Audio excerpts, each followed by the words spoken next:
शंखनाथ हिंदी समाचार में आपका स्वागत है। आइए नजर डालते हैं आज की सुर्खियों पर। शरद पवार और उद्धव ठाकरे का नाम लेकर राज ठाकरे का साधा निशाना। छत्रपति संभाजीनगर में राज ठाकरे ने की प्रेस कॉन्फ्रेंस। 20 तारीख से राज ठाकरे का विदर्भ दौरा। महाराष्ट्र नवनिर्माण सेना के अध्यक्ष राज ठाकरे इस समय छत्रपति संभाजीनगर में हैं। इस अवसर पर उन्होंने एक प्रेस कॉन्फ्रेंस की। ठाकरे ने मराठा आरक्षण, चुनाव, उद्धव ठाकरे, शरद पवार के बारे में टिप्पणी की। उन्होंने कहा, कई दिनों से मराठवाड़ा की राजनीति और माहौल देख और सुन रहा था, उसकी पुष्टि हुई। ऐसा बयान राज ठाकरे ने दिया। पिछले कुछ दिनों से राज ठाकरे की मराठा आरक्षण के खिलाफ ली गई भूमिका की आलोचना की जा रही है। इसके साथ ही शुक्रवार को बीड में राज ठाकरे के काफिले पर सुपारीबाज कहकर कुछ लोगों ने सुपारी फेंकी। इस पर महाराष्ट्र के राजनीतिक हलकों में चर्चा शुरू हो गई। इस संदर्भ में राज ठाकरे ने आज संभाजीनगर में हुई प्रेस कॉन्फ्रेंस में स्पष्ट रूप से अपनी भूमिका रखी। इस अवसर पर उन्होंने शरद पवार और उद्धव ठाकरे का नाम लेकर सीधा इशारा दिया है। साथ ही उन्होंने कहा, मेरे पीछे मत लगो। राज ठाकरे ने कुछ दिनों से मराठा आरक्षण के मुद्दे पर बोलते हुए एक बयान दिया था। इसके कारण मराठा समाज में असंतोष व्यक्त किया जा रहा है। राज ठाकरे ने कहा था, महाराष्ट्र में इतनी सारी चीजें इतनी अधिक मात्रा में हैं कि आरक्षण की जरूरत ही नहीं है। हमें केवल पैसों का ही सही प्रबंध करना चाहिए। उन्होंने अपने बयान पर अडिग रहते हुए इसके पीछे की भूमिका स्पष्ट की है।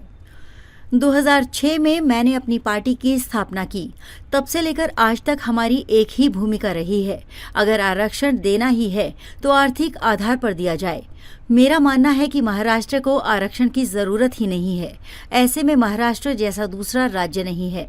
यहाँ इतनी सारी चीजें उपलब्ध होने के बावजूद जब बाहर के राज्यों के लोगों को यहाँ सब कुछ मिलता है तो हमारे बच्चों को यहाँ क्यों नहीं मिलना चाहिए। ऐसा राज ठाकरे ने इस अवसर पर कहा। 20 तारीख को मेरा विदर्भ दौरा शुरू हो रहा है। आपने सुना ही है कि मैंने दौरा रद्द कर दिया है। मैंने कौन सा दौरा रद्द किया है ये मुझे नहीं पता, लेकिन मेरा दौरा पूरा हो चुका है। बीच में कुछ अंतराल थे। हिंगोली में रुकना था, लेकिन वहां से मैं परभणी आया। सोलापुर से शुरुआत हुई। पिछले कई दिनों से मराठवाड़ा की राजनीति और माहौल देख रहा था, सुन रहा था, उसकी पुष्टि हुई। ऐसा राज ठाकरे ने कहा।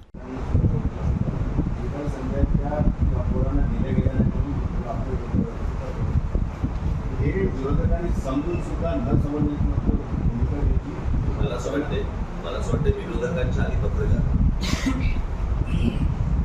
मराठा समाज त्याला आरक्षणाला राज ठाकरेंचा विरोध वेगळी बातमी गोळी लावून इथून पुढे गेलं ना सगळं प्रकरण। राज ठाकरे विरुद्ध मराठा समाज ह्या बातम्या कोणी लावल्या? म्हणजे पहिल्या बातम्या इथून आल्या, बरोबर आहे, आणि मग बातम्या आल्यावरती ज्यांना जे हवं होतं किंवा ज्यांनी जर सांगितलं होतं त्याप्रमाणे त्यांनी बातम्या लावल्या,